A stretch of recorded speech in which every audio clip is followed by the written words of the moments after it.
করেছেন, সেই জন্য অন্তরস্থল থেকে আবারও মুক্তি আদায় করে বলেন আলহামদুলিল্লাহ। কথা বেশি লম্বা করবো না, আপনারা আলোচনায় চলে যাইতেছি ক্ষতির সাথে উপকারের সাথে। আজকের এই আলোচনা, আজকের এই সমাবেশ দেবেন না যে জন্য করা হয়েছে, আজকে আমাদের তরুণ ছাত্র ভাইদের যারা শহীদ হয়েছে তাদের দোয়া মাহফিলের জন্য উপস্থিতি শুরুতেই চাইতেছি যে আমার যে ভাইয়েরা, আমার যে বোনেরা, আমার যে বাপ সমতুল্য দাদারা এবং আমার দাদা সমতুল্য তারা কি শহীদের মর্যাদা পাইছেন কিনা?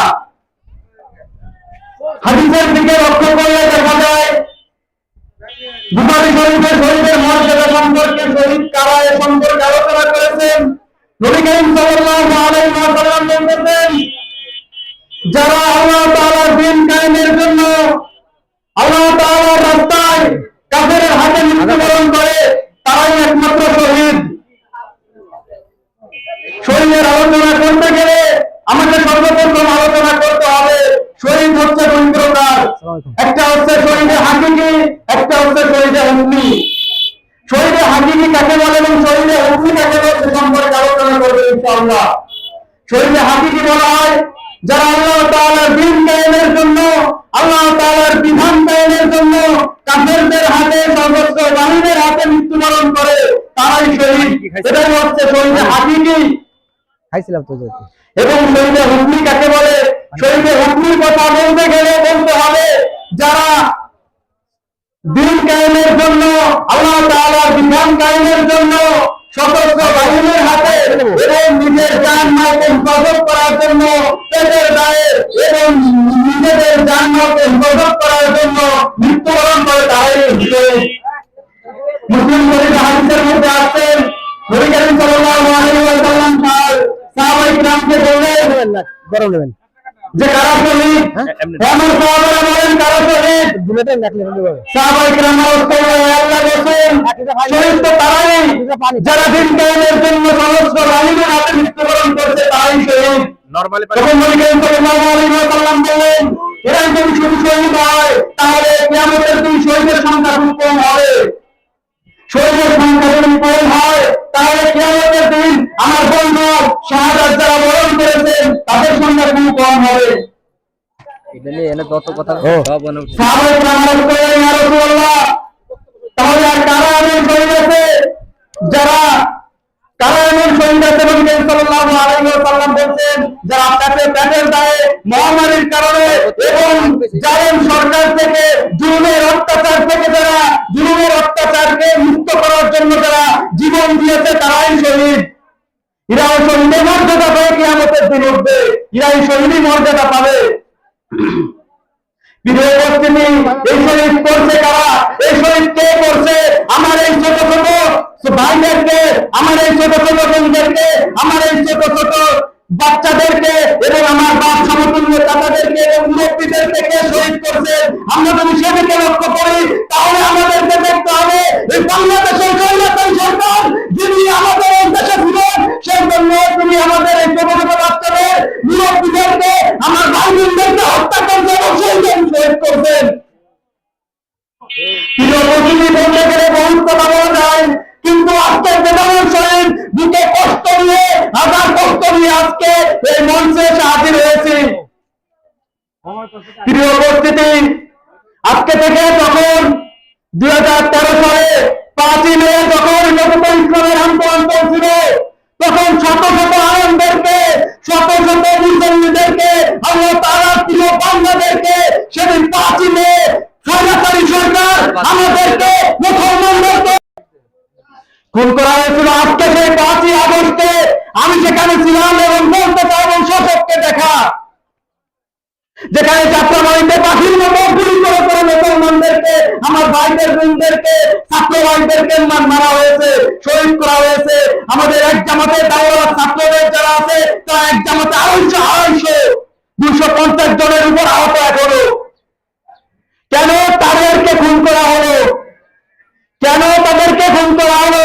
তারা তাদের নিজ নিজ দায়িত্ব পালন করার জন্য, নিজ অধিকারকে আদায় করার জন্য, জুলুমের অত্যাচারীকে রেহাই দেওয়ার জন্য, ও অত্যাচারীকে স্বীকার করার জন্য, জুলুমের অত্যাচারকে দূর করার জন্য তারাই একমাত্র জীবন দিয়েছে। আজকে সেই ভাইদের জন্য, আজকে সেই বোনদের জন্য, আমার বাপ সমতুল্য টাকাদের জন্য, আমার দাদার সমতুল্য আমার মুরব্বিয়ানে কেরামের জন্য আজকে এই দোয়া মাহফিল। প্রিয় উপস্থিতি, আমি আপনাদের সবাইকে বলবো, এই বাংলাদেশে যেন নেক্সট টাইমে আর কখনো যেন এরকম স্বৈরাচারী সরকার যেন না আসতে পারে। প্রিয় উপস্থিতি, শুধু এটাই নয়, বরং এই বাংলাদেশের আইন, এই বাংলাদেশের জমিনে, এই বাংলার জমিনে, এই বাংলার জমিন কেন দাদার জমিন নয়, এই বাংলার জমিন কেন বাপের জমিন নয়, এই বাংলার জমিন কেন সরকারের জমিন নয়, এই বাংলার জমিন হচ্ছে আল্লাহর জমিন। এই আল্লাহর জমিনে, এই আল্লাহর জমিনে আল্লাহর হুকুম চলবে, তাই কোনো হুকুম চলবে না। আল্লাহ তাআলা কোরআনের মধ্যে বলেছেন, ইনিল হুকমু ইল্লা লিল্লাহ, বিধান শুধু আল্লাহ তাআলার।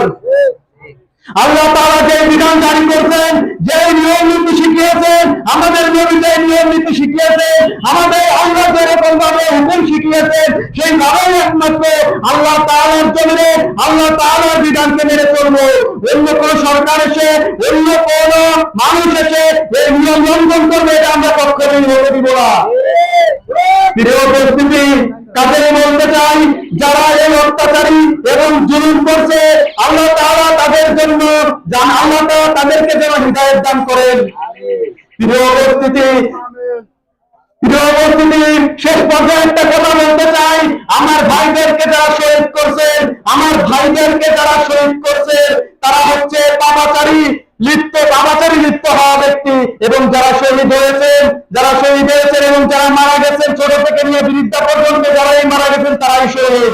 এবং কিয়ামতের দিন আল্লাহ সুবহানাহু ওয়া তাআলা তাদেরকে শহীদ মর্যাদা দিয়ে কিয়ামতের দিন পাবে ইনশাআল্লাহ। আমার ভাইদের কাছে, আমার বোনদের কাছে, এবং যাদের পিতামাতা তাদের সন্তানদেরকে হারিয়েছেন, তাদেরকে বলতে চাই, আপনারা কান্না করবেন না, আপনারা অন্যায় ভেঙে পড়বেন না। আপনাদেরকে বলতে চাই, আপনার সন্তান শহীদে মৃত্যুবরণ করেছে, এবং আপনার সন্তান কিয়ামতের দিন শহীদী মর্যাদা হিসেবে উঠবে। আপনি আপনার ছেলে মেয়েদের জন্য বেদনা প্রকাশ করবেন না, আপনার ছেলে মেয়েদের জন্য আপনি কিয়ামতের দিন শহীদের মা হিসেবে উঠবেন, শহীদের পিতা হিসেবে কিয়ামতের দিন আপনি উঠবেন। প্রিয় উপস্থিতি, আজকে বাংলাদেশের মধ্যে জুলুমের হার অনেক বেড়ে গেছে।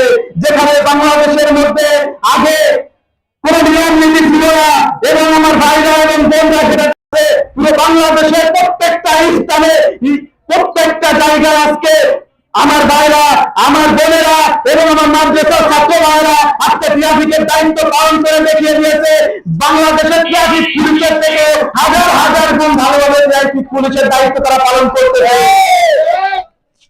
প্রিয় উপস্থিতি, শুধু এই নয়, এবং এটাও দেখিয়ে দিয়েছেন যে বাংলাদেশের প্রত্যেকটা মানুষের, জনগণের কতটা ক্ষমতা। প্রিয় উপস্থিতি, আজকে বলতে চাই, প্রিয় উপস্থিতি, শেষ পর্যায়ে আরেকটা কথা বলতে চাই, আমি যে এখানে আসছি আজকে নাও থাকতে পারি। প্রিয় উপস্থিতি, যদি বাঁচতে হয় তাহলে বাঘের মতো, সিংহের মতো 1 ঘন্টা বাঁচবো, এবং বিলের মতো 500 বছর বেঁচে থাকবে না। প্রিয় উপস্থিতি, যদি বাঁচতে হয় 1 ঘন্টা বেঁচে আল্লাহর আইন, আল্লাহর নিয়ম নীতি, আল্লাহ তাআলার হুকুমকে কায়েম করে এই দুনিয়া থেকে বিদায় নেব ইনশাআল্লাহ। কাজেই যদি আমাকে যুদ্ধের ময়দানে ঝাঁপিয়ে পড়তে হয়, কাজেই যদি আমাকে জিহাদের ময়দানে ঝাঁপিয়ে পড়তে হয়, কাজেই যদি আমাকে সরকারের বিরুদ্ধে জিহাদ করতে হয়, কাজেই যদি আমাকে প্রশাসনের বিরুদ্ধে জিহাদ করতে হয়, ইনশাআল্লাহ রাজি আছি। প্রিয় উপস্থিতি, আমি আমার বক্তব্য এই পর্যন্তই শেষ করছি। আল্লাহ তাআলা যারা মারা গেছেন, আল্লাহ সুবহানাহু ওয়া তাআলা তাদেরকে যেন জান্নাতুল ফেরদাউস দান করে, এবং কিয়ামতের দিন যেন আল্লাহ সুবহানাহু ওয়া তাআলা তাদেরকে শহীদ মর্যাদা দিয়ে কিয়ামতের দিন যেন তাদেরকে উঠায়। এই বলে আমি আমার সংক্ষিপ্ত বক্তব্য শেষ করছি। ওয়া আখিরু দাওয়ানা আলহামদুলিল্লাহি রাব্বিল আলামিন।